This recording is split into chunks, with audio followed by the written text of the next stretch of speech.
प्रधानमंत्री मोदी आज से बिहार के दौरे पर हैं और अब पीएम मोदी बिहार में ताबड़तोड़ रैलियां करने वाले हैं। प्रधानमंत्री मोदी बिहार चुनाव में पहले चरण के लिए 10 से 12 रैलियों को संबोधित करेंगे, लेकिन शुरुआत करेंगे बिहार के समस्तीपुर से। बिहार में आज पीएम मोदी की पहली रैली समस्तीपुर में होगी। अब आप ये सोच रहे होंगे कि पीएम मोदी ने आखिर समस्तीपुर को ही क्यों चुना, तो उसके पीछे बीजेपी की सोची समझी रणनीति है। दरअसल समस्तीपुर बिहार के पूर्व मुख्यमंत्री रहे कर्पूरी ठाकुर की जन्मस्थली है। वो कर्पूरी ठाकुर जिन्हें बिहार में पिछड़ों का सबसे बड़ा नेता माना जाता है। खास बात यह भी है कि मोदी सरकार की ओर से कर्पूरी ठाकुर को उनके मरणोपरांत भारत रत्न दिया गया था, जिसको लेकर बीजेपी की ओर से बार बार ये कहा जाता रहा कि बीजेपी ने ही सिर्फ उनका सम्मान किया, बाकी किसी दल ने उनका सम्मान नहीं किया।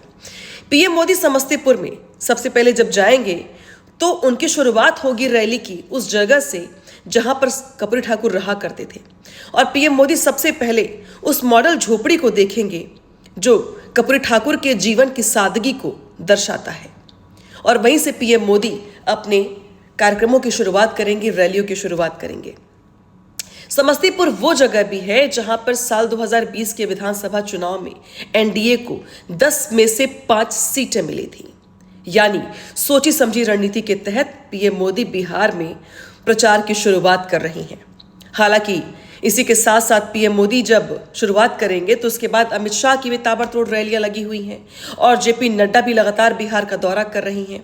यानी अब बिहार में ताबड़तोड़ प्रचार की शुरुआत हो गई है। हालांकि माना यह जा रहा है कि पीएम मोदी बिहार चुनाव में 10 से 12 रैलियां जो हैं वो छठ के पहले ही कर लेंगे, और छठ पर्व के बाद बिहार में 3 और सभाएं की जाएंगी और सेकेंड फेज को लेकर की रणनीति अलग से बनाई जाएगी। यानी पीएम मोदी अपनी पूरी ताकत के साथ बिहार चुनाव में प्रचार के लिए उतरने वाले हैं। आपको याद दिला दें कि पीएम मोदी ने साल 2020 के विधानसभा चुनाव में भी 1 दर्जन रैलियां की थी, और कुछ उतने के ही आसपास इस बार भी पीएम मोदी चुनाव प्रचार करने वाले हैं। हालांकि खास बात यह भी है कि इस बार मोदी सरकार की ओर से बिहार को भर भर के तोहफे भी दिए गए हैं, और पीएम मोदी ने कई बड़ी सौगातें चुनाव से पहले ही बिहार को दी हैं, जिसका असर भी बिहार चुनाव में साफ साफ देखने को मिलेगा।